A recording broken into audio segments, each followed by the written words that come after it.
In the fog-shrouded streets of 19th century London, there lived a man named Victor Hale. By day, a respected physician. By night, something far darker.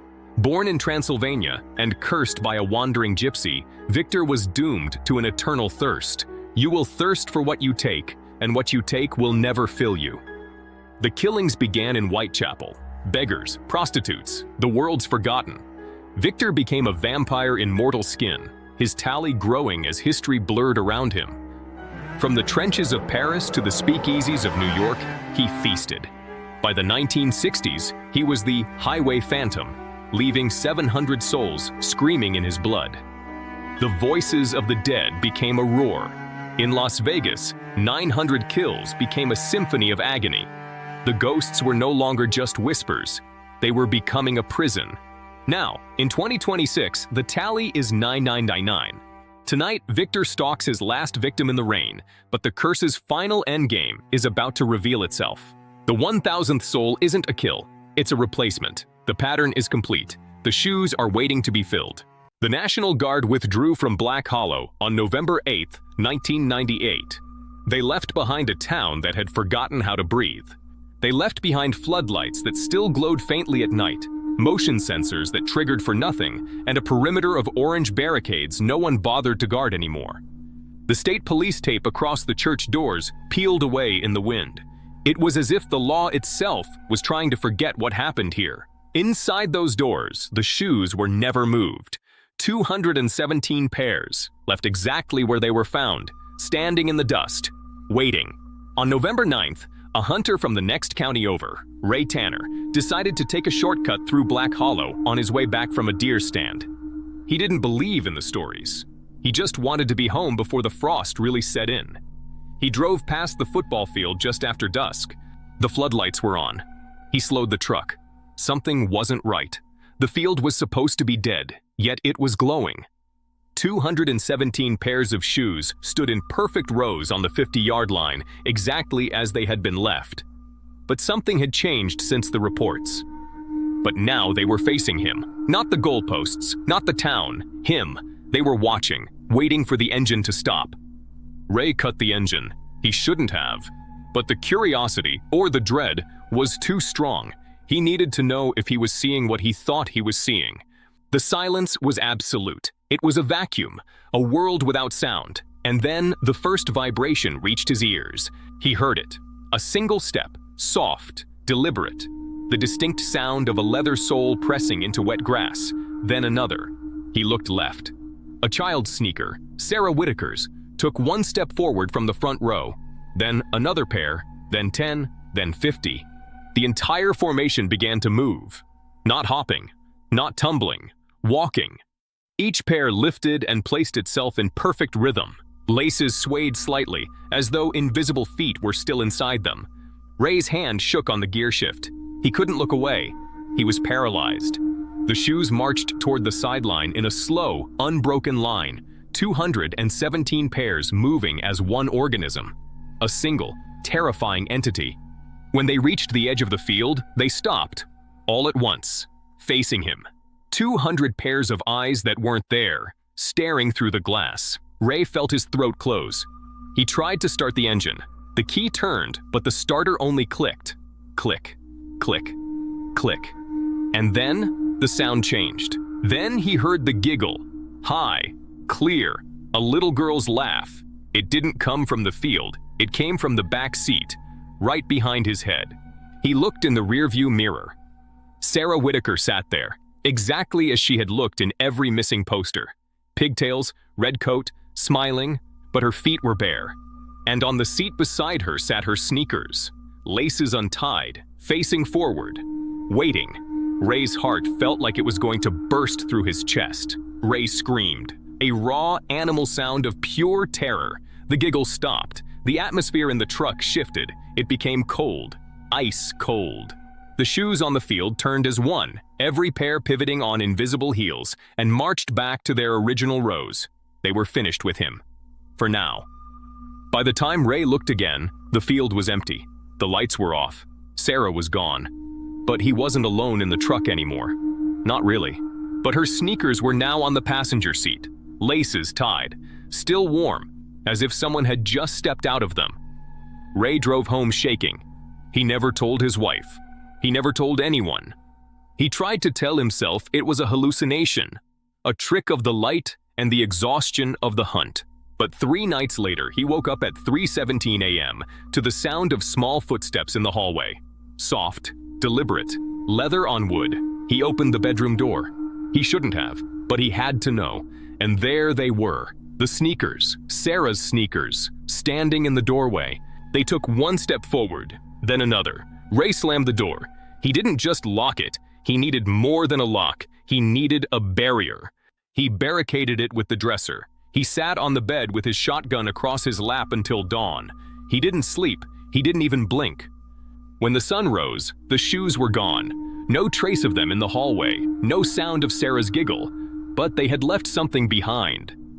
But on the floorboards, scratched into the wood with what looked like a child's fingernail, was one fresh tally mark. One for him. Ray never slept in that house again. He moved to Charleston. He thought the city lights and the noise would drown out the silence of Black Hollow. He was wrong. The silence followed him. He still checks his rearview mirror every night, every time he hits a red light, every time he pulls into his garage.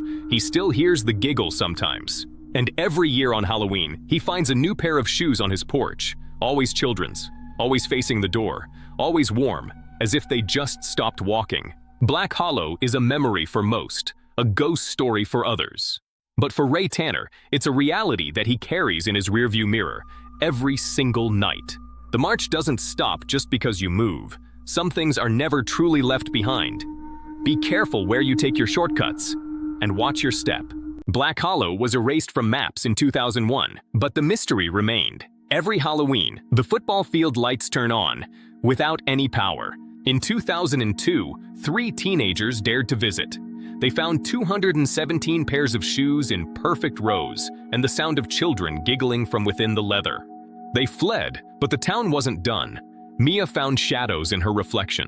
Dylan began sleepwalking in shoes that weren't his. Cole disappeared, leaving only a single child's sneaker behind. Today, there are 220 pairs. The shoes are patient. They've been waiting since 1998. And they've learned how to fit new feet. The National Guard left Black Hollow on November 8, 1998. They took their floodlights, their motion sensors, their orange barricades, and their official reports stamped, "Unexplained, case closed." The church doors were padlocked again, the yellow tape replaced with fresh rolls. The shoes inside were never touched. But the town was already gone.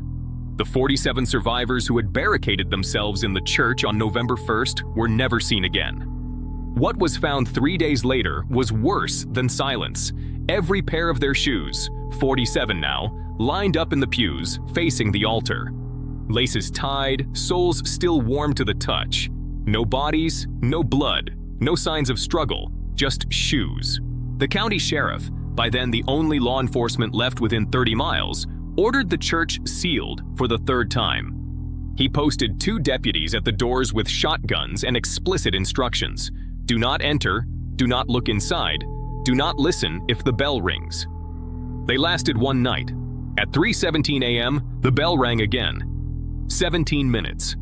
When dawn came, the deputies were gone. Their boots remained, lined up side by side just inside the threshold, facing inward. The sheriff went in alone the next day. He was found 2 hours later sitting in the front pew, staring at the altar. His service weapon was still in the holster. His hat was on his lap. His boots were gone. He only pointed at the shoes when asked what happened. The state police arrived next, then the FBI. They found nothing. No fingerprints, no DNA, no fibers, only the shoes.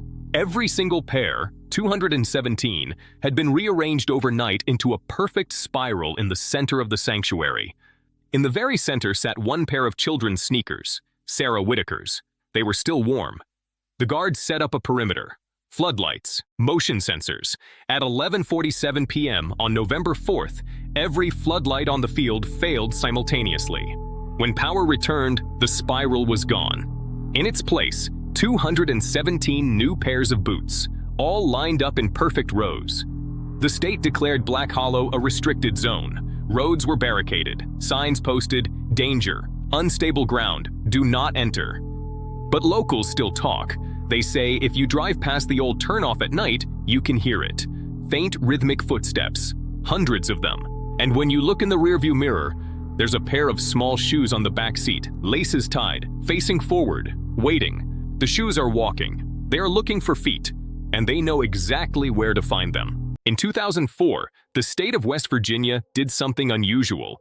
They didn't just close the turnoff to Black Hollow, they erased it. Signs were removed, barricades were left to rot, and the town simply vanished from every map. The roads grew thick with weeds, and the forest began to reclaim the houses. But while the people were gone, something remained. Something that didn't need a map to find its way back. To understand Black Hollow, you have to go back to 1998, the year the count began. No one talks about what happened that night, but the locals know the number by heart, 217. It started with a single pair of shoes on a porch, then another. By the time the town was evacuated, the streets were lined with them, all empty, all facing the same direction. But it's the football field where the pattern truly lives. Every Halloween, at exactly 11:47 p.m., the stadium lights roar to life, even though the power lines were cut decades ago. There's no generator hum, no smell of ozone, just a cold, pale light, like moonlight trapped under dirty glass. And in that light, the rows appear. 217 pairs of shoes. They are never dirty. They are never out of place. They wait, military style, for a game that never starts. Most people stay away. But in 2005, curiosity got the better of 4 Pittsburgh college students, Lauren, Mark, Sarah, and Jax. They were urban explorers looking for thrills and a story to tell. They drove out on a dare, filming their journey with a handheld camera. They parked a mile away when the road became impassable. The air was unnaturally cold, even for late October. They laughed to hide the fact that they were all shivering. As they got closer to the field, the silence became absolute. No crickets, no wind, just the sound of their own breathing and the distant rhythmic throb of the lights. They reached the bleachers at 11:45. The field was already lit. Lauren, the bravest of the group, stepped onto the track. She wanted a closer look at what she thought was an elaborate prank. The moment her foot touched the grass beyond the sideline, the giggles started. Not from one place, but from everywhere. Soft, high-pitched voices rising from inside the leather and canvas. Dozens, then hundreds of voices blending into a single sound, like wind chimes made of glass and bone. The students froze. Their bravado evaporated in an instant.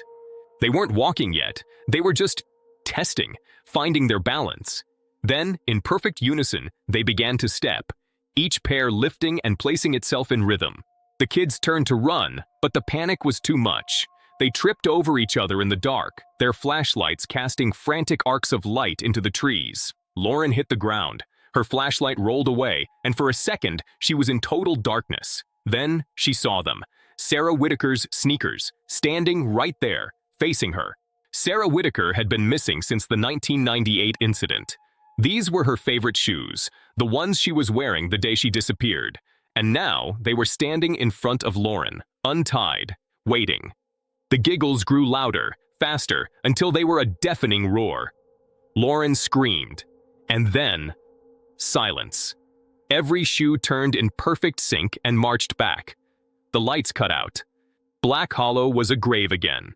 The students made it back to the car. They never spoke of that night again. They tried to move on, to pretend it was a hallucination. But for Lauren, the night never ended. She started sleepwalking. Every night at 3:17, she'd wake up in her hallway, staring at the door. Her roommate said she looked like she was waiting for someone to arrive, or for someone to let her out. Then came the shoes. Shoes she didn't own. Shoes that appeared in her room, on her bed, in her closet. Small, children's shoes. She would try to put them on, even though they were far too small. Her roommate found her one night, standing in the living room, facing the window. She was wearing a pair of Mary Janes. She whispered 5 words that changed everything. "They're almost full." Lauren vanished the next morning. No signs of a struggle, no forced entry, just an open window and a missing girl. The search lasted for 3 days before they found her. She was in an abandoned warehouse, not hiding, not scared. She was sitting in the very center of the floor, surrounded by every pair of shoes from the Black Hollow field, all 217. She was smiling. Her own shoes were gone, replaced by 2 empty spaces in the pattern. She never spoke again. She would only point at the shoes, and then at her own bare feet. The warehouse was sealed. The shoes were removed and destroyed, but the pattern wasn't finished. You see, Black Hollow doesn't care about the shoes. It cares about the feet that fill them. Every Halloween, the lights still come on, and the count is always 217. Never more, never less. Because the shoes have learned how to wait. They've learned how to find new feet. Somewhere tonight, in a quiet town like yours, a pair of sneakers sits on a porch. They look harmless. They look inviting. But they are waiting. They are patient. They are warm. The count is complete. The pattern is closed. And the shoes are finally full. Don't open the door. Good night.